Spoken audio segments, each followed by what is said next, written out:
when your mind stops registering life. Have you ever walked into a room and forgotten why? Have you ever read the same sentence 3 times without understanding what you just read? Has someone ever told you something, and only a few minutes later, you could no longer remember part of the conversation? Maybe you've wondered, what's happening to me? I wasn't like this before. Am I losing my memory? But what if there's a different question? What if the problem isn't your memory? What if your memory isn't disappearing, but trying to find its way through exhaustion? When survival consumes your attention, we spend our lives thinking about what's missing, what still needs to be done, what went wrong yesterday, what might go wrong tomorrow. Our bodies remain here, but our minds constantly travel between worries, responsibilities, memories, and expectations. And when this continues for days, weeks, or even months, our attention begins to wear out. And without attention, memory begins to struggle too, because memory doesn't just store what we experience, it also depends on how we live each day. When life starts running on autopilot, some people reach the end of the week and can barely remember how they got to Friday. They study for hours, but feel that nothing stays with them. They work all day, and when they get home, they struggle to remember the small moments, the conversations, the details, the decisions, not because those moments never happened, but because the mind was too busy trying to survive. It's like walking through a beautiful landscape while looking only at the ground. The path is there, but you hardly ever see it. Fatigue lives in the brain too.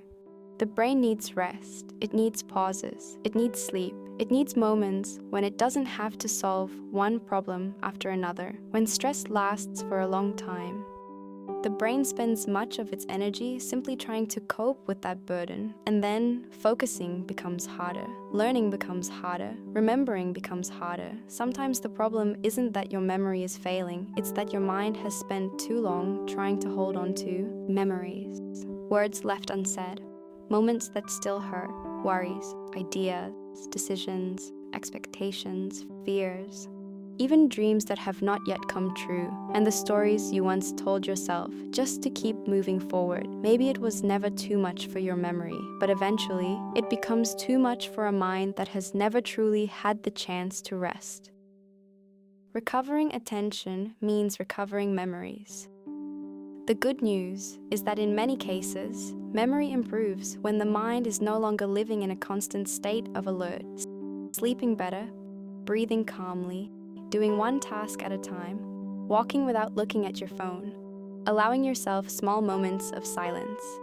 All of these help your brain begin to register life again. It's not about doing more, it's about giving your mind the space to be present again. And when you become present again, your memories can finally find a place to stay. There are small actions that may help your mind regain its balance. One of them is meditation. It doesn't matter if you've never practiced it before. Just 5 minutes a day can be a good place to begin. We're not going to tell you how to do it for now. We simply invite you to give it a chance. You can also try a different exercise. Choose a song that brings you a sense of calm, one that doesn't awaken sadness or overwhelm you with too much energy. Listen to it with your full attention. Follow the melody. Notice each instrument. And if it has lyrics, try to remember the words as the song unfolds, not as a test, but as a gentle way to train your attention and give your memory a little more space. Small exercises like these can help you reconnect with the present moment. And if over time, you notice that your memory problems become more frequent, begin to affect your work, your studies, or your daily life, don't ignore them. It's important to seek guidance from a healthcare professional, because although mental fatigue can affect memory, there are also medical conditions that deserve proper evaluation. Not every forgotten moment means you're losing your memory. Sometimes, it's a sign that your mind has simply gone too long without the rest it needs. Memory doesn't only need time to remember, it also needs a mind that has the opportunity to recover. And perhaps, the most important memory to reclaim is what it feels like to be fully present in your own life. Thank you for being here. If this message resonated with you, join us at Signs of Calm, your space to heal your body, mind, and energy.